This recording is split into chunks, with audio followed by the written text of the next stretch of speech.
গত 15 বছর হাজার হাজার লক্ষ কোটি টাকা পাচার হয়েছে বাংলাদেশ থেকে, ঠিক কিনা বলো? ব্যাংকগুলো লুটপাট হয়েছে। একজন ভূমিমন্ত্রী 768টা বাড়ি দেশের বাইরে তৈরি করেছে। চোর কারে কয়? 768টা বাড়ি একটা মানুষের লাগে? কথা বলেন না, লাগে? তাও দেশের বাইরে। তারা আবার চেতনার কথা বলে বিভিন্ন ধরনের সবক আমাদেরকে দিয়ে যাচ্ছিল। আল্লাহ তাআলা আমাদেরকে বাঁচিয়েছেন, আলহামদুলিল্লাহ। জোরে বলেন আলহামদুলিল্লাহ। আগামী নির্বাচনে আলহামদুলিল্লাহ, আগামী নির্বাচনে আমরা ইসলামপন্থীদের সৎযোগ্য খোদাভীরু নেতৃত্বকে আমাদের এলাকা এবং দেশের জন্য বাছাই করব ইনশাআল্লাহ। কোন চোর, ডাকাত কিংবা টাকা পাচারকারী, ব্যাংক লুটপাটকারীকে কোনো ধরনের সুবিধা দেওয়া হবে না ইনশাআল্লাহ। আপনারা কি রাজি আছেন? আল্লাহর আইন এবং সৎ লোকের শাসন যদি আমাদের সমাজে কায়েম হয়, তাহলে সমাজটা সুন্দর হবে, দুঃখী মানুষের ভাগ্য উন্নয়ন হবে, এলাকার চিত্র পাল্টে যাবে, দেশ স্বনির্ভর হবে, দেশ মাথা উঁচু করে দাঁড়াবে। সুবহানাল্লাহ। আমার প্রিয় ভাইয়েরা, সুন্দর একটা অর্থনৈতিক পরিবেশ অর্থনীতিবিদরা বলেছেন, ভালো করে শুনুন, একটু খেয়াল করে শুনুন, কাজে লাগবে। অর্থনীতিবিদরা বলেছেন, ইসলামী সরকার যদি আসে, কি সরকার? ইসলামী সরকার যদি আসে, 5 বছর, মাত্র 5 বছর যদি যাকাত রাষ্ট্রীয়ভাবে আদায় হয়, তাহলে আমাদের দেশের দারিদ্রতা অর্ধেকের থেকেও আরো বেশি কমে যাবে। প্রত্যেকের নামে টাকা চলে আসবে, ভাতা চলে আসবে, বিনা টাকায় কৃষির বীজ দেওয়া হবে, সুদ দেওয়া লাগবে না, সুদ মুক্ত একটা সমাজ এবং রাষ্ট্র আল্লাহ তাআলা যেন কায়েম করে দেন। সকলে বলুন আমিন। আমার ভাইরা, যেখানে কোটি কোটি টাকা যাকাত আসবে, ওই যাকাতের টাকাগুলো মানুষের মধ্যে বন্টন হয়ে যাবে। গরিব মানুষরা অভাব থাকবে না, দারিদ্রতা থাকবে না, দুঃখ থাকবে না, কষ্ট থাকবে না। আল্লাহ রাব্বুল আলামিন কোরআন কারীমে ওয়াদা করেছেন, আল্লাহর কোন বান্দা যদি আল্লাহর ইবাদত করে, দাসত্ব করে, গোলামি করে, যাকাতকে যদি রাষ্ট্রীয়ভাবে আদায় করে, তাহলে আল্লাহ রাব্বুল আলামিন দুটো নিরাপত্তা দিয়েছেন। কয়টা নিরাপত্তা? আল্লাযী আত'আমাহুম মিন জু' ওয়া আমানাহুম মিন খাউফ। আল্লাহু আকবার। আল্লাযী আত'আমাহুম মিন জু', আল্লাযী যিনি আত'আমাহুম মিন জু', তোমাদেরকে তাদেরকে যিনি খাওয়ান, ক্ষুধার সময় খাওয়ান, অর্থাৎ ক্ষুধা থাকবে না, ক্ষুধার কষ্ট থাকবে না, খাবারের কষ্ট থাকবে না। ইসলামী সরকার যদি আসে, তাহলে খাবারের কষ্ট দূর হয়ে যাবে, কারণ সেখানে দুর্নীতি থাকবে না, কোনো ঘুষ থাকবে না, সাদাবাজি থাকবে না, জিনিসপত্রের দাম কমে যাবে, রাস্তায় রাস্তায় সাদা দেওয়া লাগবে না। ইসলামী সরকার যদি আসে, রাস্তায় সাদা দেওয়া লাগবে না। কোনো মেধাবী ছেলে, তার মেধা যদি থাকে, তার যদি মেরিট থাকে, তাহলে সে যোগ্যতার ভিত্তিতে চাকরি পাবে, সততার সাথে সে জীবনযাপন করবে, তার ঘুষ গ্রহণ করা লাগবে না। আপনার যদি ঘুষ গ্রহণ করতে না হয়, তাহলে সব কিছুর দাম ধীরে ধীরে আস্তে আস্তে কমতে থাকবে। মানুষগুলো আল্লাহ রাব্বুল আলামিনের রহমতের মধ্যে দিনাতিপাত করবে ইনশাআল্লাহ। কত মানুষের ওয়াদা আপনারা শুনলেন নির্বাচনের সময় কত মানুষের ওয়াদা শুনলেন যে আমারে নির্বাচিত করলে অমুক দেব, তমুক দেব। একজনে বলছে, আমি এই এলাকায় একটা ব্রিজ করে দেব। কি করে দেব? ব্রিজ করে দেব। পাশ থেকে সাইডের কর্মীরা বলছে যে, স্যার, এই এলাকায় তো কোনো নদী নাই, আপনি ব্রিজ করবেন কেমনে? বলছে যে, আগে নদী করব, তারপরে ব্রিজ করব। আগে কি করব? তারপর ব্রিজ। এই সমস্ত লোকদের ওয়াদা মানুষ বিশ্বাস করে, আর আমার আল্লাহর ওয়াদা মানুষ বিশ্বাস করে না। আহা, 53 বছর পার হয়ে গেল। এই পৃথিবীর, এই বাংলাদেশের বেশিরভাগ মানুষ হিন্দু না মুসলমান? কথা বলেন। মুসলমান। তো মুসলমানদের দেশে সংবিধান হওয়ার কথা কোনটা? জোরে বলেন। মসজিদে আপনারা কোন কিতাব মানেন? রোজা রাখার সময় কোন কিতাব মানেন? হজ করার সময় কোন কিতাব মানেন? তাহলে সমাজ চালানোর সময় বিচার সালিশ, ব্যবসা বাণিজ্য, চাকরি বাকরি, লেনদেন, রাজনীতি, অর্থনীতি, সমাজনীতি আর রাষ্ট্র পরিচালনায় কোন কিতাব মানা দরকার? কোন কিতাব মানবেন? কোরআন। যদি আপনি কোরআন না মানেন, মসজিদে শুধু কোরআন মানেন, বাইরে যদি কোরআন না মানেন, আল্লাহ তাআলা বলেছেন আফাতুমিনুনা বিবাদিল কিতাব ওয়া তাকফুরুনা বিবাদ ফামা জাযাউ মান ইয়াফআলু যালিকা মিনকুম ইল্লা খিজিয়ুন ফিল হায়াতিদ দুনিয়া। তোমরা যদি কোরআনের কিছু অংশ মানো, কিছু কিছু বিধান মানো, নামাজের বিধান মানো, যাকাতের বিধান, হজের বিধান, যাকাত, অন্যান্য বিধান যদি মানো, আর যদি দুনিয়ায় তুমি যদি মানুষের তৈরি করা বিধান মানো, তাহলে দুনিয়ায় আল্লাহ রাব্বুল আলামিনের শাস্তি, গঞ্জনা, অপমান, অপদস্থতা রয়েছে, আর পরকালের আযাব তো আছেই। তাহলে মসজিদ এবং মসজিদের বাইরে আমরা কোন কিতাব মানবো? কার আইন মানবো? আল্লাহর আইন। আল্লাহর আইনের মধ্যে কোনো ভেজাল আছে? আল্লাহর আইন যদি আমরা মানি, তাহলে আমাদের কোনো ক্ষতি হবে? কোনো ক্ষতি হবে না।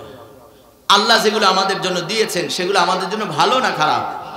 ভালো। তাহলে আমরা এগুলো কেন নিচ্ছি না? আমরা কেন এখনো ডক্টর কামালের সংবিধান দিয়ে চলতে হবে আমাদের দেশ?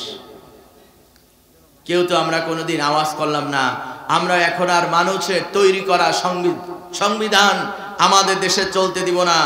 আমাদের দেশের সংবিধান হবে আল কোরআন। আমাদের দেশের সংবিধান কি হবে? আল কোরআন। আমার প্রিয় ভাইয়েরা, বিশ্বনবী মুহাম্মদুর রাসূলুল্লাহ সাল্লাল্লাহু আলাইহি ওয়াসাল্লামের দিকে তাকান। তিনি মক্কায় ছিলেন 13 বছর, মদিনায় ছিলেন 10 বছর। নবুয়তি জীবনের 23 বছর। মক্কায় ছিলেন 13 আর মদিনায় ছিলেন 10। মদিনায় কত বছর? এই 10 বছর তিনি মদিনাকে একটা সুন্দর ইসলামী রাষ্ট্রে পরিণত করেছিলেন, যেখানে মানুষের অভাব ছিল না, দারিদ্রতা ছিল না, কষ্ট ছিল না। আল্লাহ রাসূল ছিলেন ইসলামী রাষ্ট্রের প্রেসিডেন্ট। সুবহানাল্লাহ। নবীজি কি ছিলেন?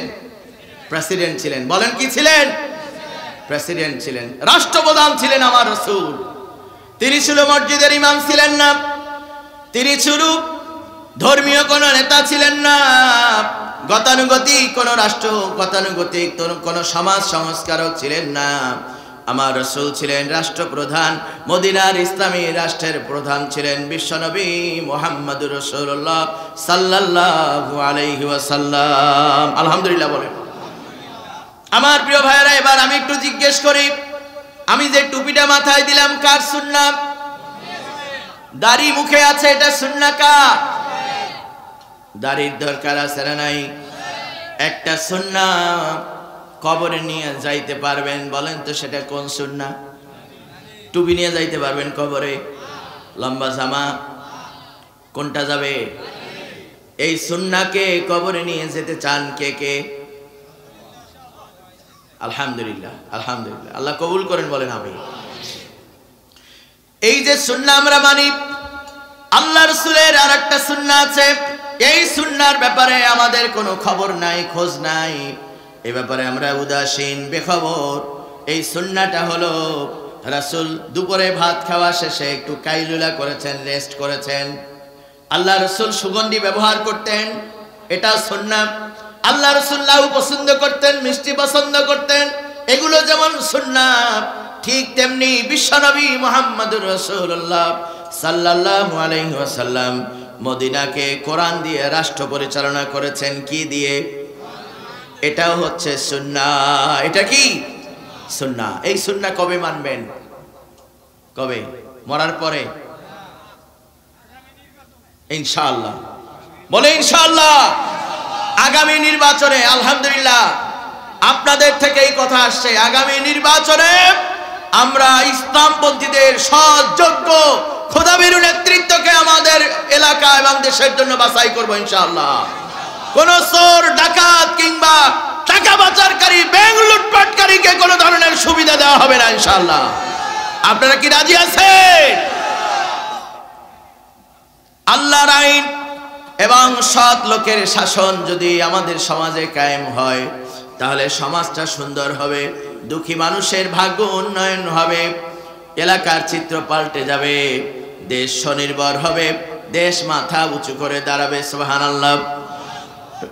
আমার প্রিয় ভাইয়েরা, আল্লাহ রাসূলের ইন্তেকালের পরে আমিরুল মুমিনিন হলেন হযরতে আবু বকর রাদিয়াল্লাহু তাআলা আনহু। হযরত আবু বকর তিনি ছিলেন আল্লাহ রাসূলের পরে সাধারণ মানুষের মধ্যে সবথেকে পৃথিবীর শ্রেষ্ঠ মানুষ। সুবহানাল্লাহ। হযরত আবু বকর, তার মর্যাদা, আল্লাহু আকবার, কত বড় মর্যাদা, কত বড় মর্যাদা হযরত আবু বকর রাদিয়াল্লাহু তাআলা আনহু। সেই আবু বকর রাদিয়াল্লাহু তাআলা আনহু 2.5 বছর, কয় বছর? 2.5 বছর এই কোরআন দিয়ে তিনি রাষ্ট্র পরিচালনা করেছেন। কোরআনের বিধান দিয়ে, হাদিসের বিধান দিয়ে, ইসলাম দিয়ে রাষ্ট্র পরিচালনা করা যায় কি যায় না? যায় কি যায় না? যায়। আমার প্রিয় ভাইয়েরা, হযরত ওমর রাদিয়াল্লাহু তাআলা আনহু 12 বছর 6 মাস, হযরত ওসমান রাদিয়াল্লাহু তাআলা আনহু 10 বছর 2 মাস, হযরত আলী রাদিয়াল্লাহু তাআলা আনহু প্রায় 8 বছর, সব মিলিয়ে প্রায় 30 বছর। মানুষের কাছ থেকে টাকা নেওয়া, ধার করা ভালো না খারাপ? খারাপ, খুবই খারাপ। ধার করা, কর্জ করা, ঋণ করা এটা খুবই খারাপ কাজ। একান্ত বাধ্য হয়ে যদি করে সেটা ভিন্ন, কিন্তু ইচ্ছাকৃতভাবে কেউ ধার কর্জ না করাই ভালো। এটা একটা দিনের বেলায় অপমানের কাজ, আর রাতের বেলায় টেনশনের বিষয়। রাতের ঘুম আপনার হারাম করে দেবে। ঋণ খুব খারাপ জিনিস, খুবই খারাপ জিনিস। বিশ্বনবী মুহাম্মদ রাসূলুল্লাহ সাল্লাল্লাহু আলাইহি ওয়াসাল্লাম যখন কোনো জানাজায় যেতেন, জানাজায় গেলে জিজ্ঞেস করতেন এই ব্যক্তির কোনো ঋণ আছে কিনা। যদি বলা হতো হ্যাঁ ঋণ আছে, তাহলে বলতেন ঋণ পরিশোধ করার মতো কেউ আছে কিনা। যদি ঋণ পরিশোধ করার মতো কেউ না থাকতো, তাহলে আল্লাহ রাসূল জিজ্ঞেস করতেন এই ব্যক্তির এত টাকা ঋণ আছে, কেউ কি ঋণ পরিশোধ করবেন কিনা। যদি লোক পাওয়া যেত, আল্লাহ রাসূল তার জানাজা পড়তেন। আর যদি ঋণ পরিশোধ করার মতো কোনো কিছু না থাকতো, আল্লাহ রাসূল সেই জানাজা অন্যকে দায়িত্ব দিয়ে চলে আসতেন। পরবর্তীতে তার ঋণ পরিশোধের ব্যবস্থা আল্লাহ রাসূল নিজেই করতেন। সুবহানাল্লাহ। আমার প্রিয় ভাইরা, ওই 7 দিন ধরে ঘোরা সেই ব্যক্তি 8ম দিনে তিনি একজন ব্যক্তিকে দেখতে পেলেন গাছের নিচে শুয়ে আরাম ফরমাচ্ছেন, বিশ্রাম করতেছেন, শুয়ে শুয়ে বিশ্রাম করতেছেন, তার মাথার নিচে একটা ব্যাগ। এবার তিনি ভাবলেন এই ব্যক্তি মুসাফির, গায়ের জামাগুলো নোংরা দেখা যায়, চুলগুলো উস্কো খুস্কো দেখা যাচ্ছে, মনে হয় এই ব্যক্তিকে এই যাকাতের টাকাগুলো দিতে পারবো। পাইছি একজন যাকাতের টাকা দেওয়ার মতো, 1 সপ্তাহ ধরে ঘুরতেছি, যাকাতের টাকা দেওয়ার মতো লোক নাই। আমার প্রিয় ভাইরা, মুরব্বীরা, বাবাজিরা, খেয়াল করুন, বানোয়াট কথা নয়, বানানো কথা নয়, অথেন্টিক ইতিহাস নির্ভর কথা বলছি। আমার ভাইরা ওই টাকা নিয়ে ওই ব্যক্তির কাছে গিয়ে বললেন, ভাইজান আপনাকে আমি পেলাম, এবার একটু আমাকে বিপদ মুক্ত করুন, আমি খুব বড় ঝামেলায় আছি, আমি অন্য কোনো কাজে মনোযোগ দিতে পারছি না, আমাকে একটু রহম করুন। বললেন কিভাবে আপনার হেল্প করতে পারি? বলে এই দেখেন আমার কাছে কিছু যাকাতের টাকা আছে, এই টাকাগুলো আপনাকে আমি দিতে চাই, এই টাকাগুলো দিয়ে আমি আমার কাজে যেতে চাই, আমি একটু দায়িত্ব মুক্ত হতে চাই। এবার যেই ব্যক্তিকে টাকা অফার করা হলো, উনি বললেন ভাই আমার আমি যেই ব্যাগের নিচে ঘুমাইছি, ব্যাগের নিচে ঘুমিয়ে ব্যাগের উপরে মাথা দিয়ে ঘুমিয়েছি, ব্যাগের উপরে মাথা দিয়ে ঘুমিয়েছি, এটা বরিশালের কোনো কাঁথা আর খেতার গাট্টি না কি? এর মধ্যে কাঁথা বালিশ নয়, এর মধ্যে জামা কাপড় নয়, এর মধ্যে হচ্ছে যাকাতের টাকা। আপনি যেমন ঘুরতেছেন যাকাত দেওয়ার জন্য, আমিও ঘুরতেছি যাকাত দেওয়ার জন্য, যাকাত দেওয়ার লোক পাচ্ছি না। আল্লাহু আকবার। সম্মানিত প্রিয় ভাইরা, অবাস্তব কিছু বলছি না, বাস্তব। যারা বলেন এই আধুনিক যুগে কোরআন আসবে, কোরআন দিয়ে রাষ্ট্র চলবে, 1500 বছর আগে কোরআন পুরান জিনিস, ব্যাকডেটেড জিনিস। কোরআন কি ব্যাকডেটেড, পুরাতন? যেই কোরআন আল্লাহ সৃষ্টি করেছেন মাত্র 1500 বছর হলো, আর সেই আল্লাহ কোটি কোটি বছর আগে সূর্য তৈরি করেছেন, ঠিক কিনা? ওই সূর্য কার বলে? আর কোরআন? যদি সূর্য কয়েক হাজার কোটি বছর আগে সৃষ্টি হওয়ার পরে ওই সূর্য যদি আমাদেরকে তাপ দিতে পারে, আলো দিতে পারে, তাহলে মাত্র 1500 বছর আগের কোরআন কি আমাদের জীবন সমস্যার সমাধান দিতে পারে না? অবশ্যই পারে।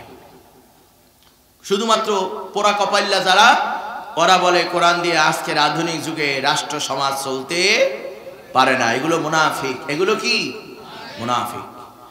আমার প্রিয় ভাইয়েরা, আল্লাহ রাব্বুল আলামিন কোরআনুল কারীমে 60 দফার কাজ দিয়েছেন রাষ্ট্রপ্রধানের জন্য। আমি সে কথাই বলতেছিলাম, যাকাতের কথা বলতেছিলাম। আমার প্রিয় ভাইয়েরা, 3 নম্বরে আল্লাহ তাআলা কর্মসূচি দিয়েছেন, ওয়া আমারু বিল মারুফ, সৎ কাজের আদেশ দাও। কি কাজ? সৎ কাজের আদেশ। এখন এটার ব্যাখ্যা কি? এটার ব্যাখ্যা হচ্ছে যে ভাই দয়া করে এই কাজটা একটু করেন, দয়া করে এটা করেন না। এটা হচ্ছে রিকোয়েস্ট, অনুরোধ। এটা কি? অনুরোধ। আর রাষ্ট্র ওই যে সুদ বন্ধ করে দিবে, ঘুষ, সংসদ থেকে ঘুষের বিরুদ্ধে আইন হবে, সুদের বিরুদ্ধে আইন হবে, মাদকের জোন যেগুলো আছে, মাদকের এরিয়া যেগুলো আছে, রাষ্ট্র কি এটা পারে কি পারে না? বলেন, পারে কি পারে না? রাষ্ট্র পারে এই কাজগুলো করতে। এটা আপনাদের সাধারণ জনগণের কাজ নয়। সাধারণ একজন জনগণ আলহামদুলিল্লাহ বলেন, জোরে বলেন আলহামদুলিল্লাহ। আমাদের আজকের মাহফিলের প্রধান মেহমান আমাদের মাঝে এসে উপস্থিত হয়েছেন, আলহামদুলিল্লাহ। আল্লাহ তাআলা উত্তম বারাকা দিন, সকলে বলুন আমিন। আমি 5 মিনিটের মধ্যে আমার আলোচনাটা গুছিয়ে শেষ করব। আমার প্রিয় ভাইয়েরা, সৎ কাজের আদেশ যখন রাষ্ট্র দেওয়া শুরু করবে, রাষ্ট্র যখন উদ্যোগ নিবে, সংসদে যখন আইন পাস হয়ে যাবে, তখন আর সুদ থাকবে না, জেনা ব্যভিচার থাকবে না, কোনো অশ্লীল সিনেমা থাকবে না, কোনো ব্যবসায়ী ব্যবসার পণ্যের মধ্যে ভেজাল দিতে পারবে না, ওজনে কম দিতে পারবে না। রাষ্ট্রীয়ভাবে মনিটরিং হবে, রাষ্ট্রীয়ভাবে সব তদারকি হবে, প্রশাসন উদ্যোগ নিবে, তখন আর অনুরোধ থাকবে না, রাষ্ট্র আইন পাশ করে সব কিছু করে দিবে। আমার প্রিয় ভাইয়েরা, এই যে আমার সামনে যে লাইটটা দেখতে পাচ্ছেন, আমার সামনে এই যে লাইট, এই লাইটটা যদি আমি বন্ধ করতে চাই, এটার উপর একটা ফু দেই, কি বলেন? এই লাইটটা বন্ধ করার জন্য একটু ফু দিয়ে বন্ধ করতে চাই, বন্ধ করা যাবে? আচ্ছা, আমি ফু দিলে বন্ধ হবে না। আজকের মাহফিলের প্রধান অতিথি রায়হান ভাই, উনি যদি ফু দেন, আচ্ছা ও তাহলে বাদ দিলাম। আমাদের ওলিউল্লাহ হুজুর খুবই সম্মানীয় মানুষ, উনি যদি ফু দেন, আচ্ছা তাও বাদ দিলাম। বাইতুল মুকাররমের খতিব সাহেব, আচ্ছা তাও বাদ দিলাম। মক্কা মদিনার ইমাম সাহেব, খতিব সাহেব, হারামাইনের খতিব, তাকে নিয়ে যদি লাইটে ফু দেওয়ার ব্যবস্থা হয়, তার মানে হচ্ছে এটা লাইট বন্ধ করার প্রক্রিয়া নয়। লাইট বন্ধ করার একটা সুইচ আছে, সুইচ। ওই সুইচে গেলে আপনি আমি যে কেউ ওখানে গিয়ে সুইচ বন্ধ করলে কি হয়ে যাবে? লাইট বন্ধ হয়ে যাবে। এই যে সুদের কথা বললাম, জুয়ার কথা বললাম, মাদকের কথা বললাম, এই সব কিছু রাষ্ট্র চাইলে 1 মাসের মধ্যে বন্ধ করা সম্ভব। আর সেই জায়গা হচ্ছে, সুইচটা হচ্ছে বাংলাদেশ পরিচালনার সুইচ হচ্ছে ন্যাশনাল পার্লামেন্ট, জাতীয় সংসদ। এই সংসদে দাঁড়িয়ে 365 জন 350 জন সংসদ সদস্য যদি বলে আজকে থেকে বাংলাদেশের কোনো ব্যাংকে সুদ চলবে না, কোনো জায়গায় ঘুষ চলবে না, ঘুষ দিয়ে চাকরি দেওয়া যাবে না, চাকরি নেওয়ার বৈধতা বন্ধ করে দিতে হবে, আর মাদকের জায়গাগুলো বন্ধ করে দিতে হবে, তাহলে দেখবেন অল্প কয়েকদিনের মধ্যেই বাংলাদেশ নতুন বাংলাদেশে পরিণত হবে। আপনারা কি সেই নতুন বাংলাদেশ চান? ইনশাআল্লাহ আল্লাহ যেন কবুল করেন, বলেন আমিন। আমার কথার সারাংশ হচ্ছে, আমাদের সামাজিক সমস্যাগুলো, এই সামাজিক সমস্যাগুলো সলিউশন হচ্ছে দুটা। 1 নম্বর হচ্ছে আল্লাহর কোরআনের আইনের অনুপস্থিতি, আল্লাহর বিধানের অভাব, এই সমস্ত সমস্যার কারণ। আর 2 নম্বরে সৎ, যোগ্য, খোদাভীরু, আল্লাহকে বিশ্বাস করে, ভয় করে এই জাতীয় মানুষগুলোকে আমরা আমাদের জায়গায় আনতে পারি নাই। এই সমস্যা যদি আমরা দূর করতে পারি, তাহলেই আমাদের রাষ্ট্রীয় জীবন, সামাজিক জীবন একটা শৃঙ্খলার মধ্যে চলে আসবে। আল্লাহ তাআলা এই সানমান্দি গাবতলী প্রবাসী দেশি ভাইদের আয়োজনের যে মাহফিল, এই মাহফিলকে আল্লাহ তাআলা কবুল করেন, সকলে বলুন আমিন।